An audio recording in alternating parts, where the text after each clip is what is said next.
Category create করার জন্য আমাদেরকে জিনিসটা করতে হয়। প্রথম ক্যাটাগরি ক্রিয়েট করে দেন এগুলো ম্যানেজার শো করে যে একটু দুইটা কাজ থাকে। এগুলো যেগুলো আছে এগুলো হচ্ছে আমাদের প্যারেন্ট ক্যাটাগরি। তারপর হচ্ছে ক্যাটাগরি ক্রিয়েটের জন্য আমাদের হচ্ছে ড্যাশবোর্ডে যেতে হবে।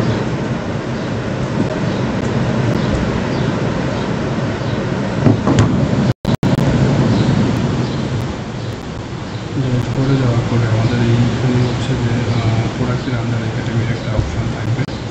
প্রোডাক্টের এইখান থেকে আমাদের প্রোডাক্টের এইখান থেকে ক্যাটাগরিতে যেতে হবে।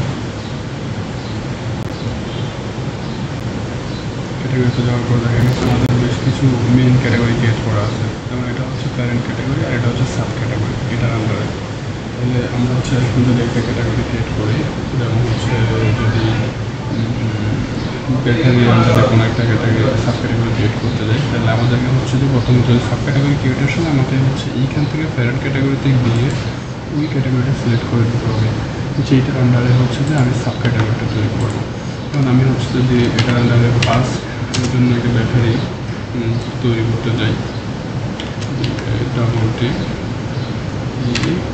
আর ওয়াই, এটা হচ্ছে যে আমার ব্যাটারি আন্ডারে যাচ্ছে এবং এটা একটা সাব ক্যাটাগরি হচ্ছে। এইটা হচ্ছে আমার এইখান থেকে ক্রিয়েট হয়ে যাচ্ছে। তাই আমার এই যে ব্যাটারি আন্ডারে বাস ব্যাটারি চলে আসছে।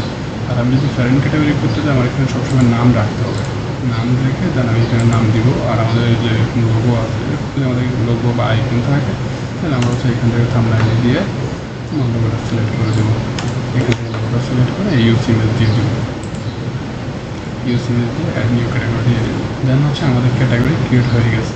এখন এটা হচ্ছে আমাকে মেনুতে আনতে হবে। মেনুতে শো করাতে গেলে আমাকে যেতে হবে এইখানে অ্যাপিয়ারেন্সের নিচে মেনু নামে একটা অপশান আছে। এই মেনুতে এসে এই যে এইখানে আমাদের কিছু মেনু তৈরি করা আছে। আমাদের সবসময় ক্যাটাগরিগুলো এখানে পাওয়া যাবে। প্রোডাক্ট ক্যাটাগরিতে আসার পরে ভিউ ওয়ালেতে যেমন বাসের আন্ডারে হচ্ছে ব্যাটারি আন্ডারে হচ্ছে বাস ব্যাটারি একটা অপশান আছে, মেনু আছে, ওইটাকে আমি সিলেক্ট করে অ্যাড মেনু দিয়ে দিলাম। দেন এইটাকে আমি ড্র্যাগ অ্যান্ড ড্রপ করতে হবে। এখানে এনে এভাবে রাখলে এটা কিন্তু আমাদের প্যারেন্ট মেনু থাকবে, আর এইখানে রাখলে এটা সাব মেনু হিসেবে শো করবে বা সাব ক্যাটাগরি হিসেবে শো করবে। এটা যেমন সোলার প্যানেল আন্ডারে সোলার কিট আছে, দেন আমরা এখান থেকে সেভ দিয়ে দেব। সেভ দেওয়ার পর হচ্ছে দেন আমি হচ্ছে একটা ভিজিট করে দেখি আমার ক্যাটাগরিটা আসতেছি। আমরা ক্যাটাগরিগুলো এইভাবে ক্রিয়েট করবো। এখন হচ্ছে যেটা আমার বাস ব্যাটারি চলে আসছে।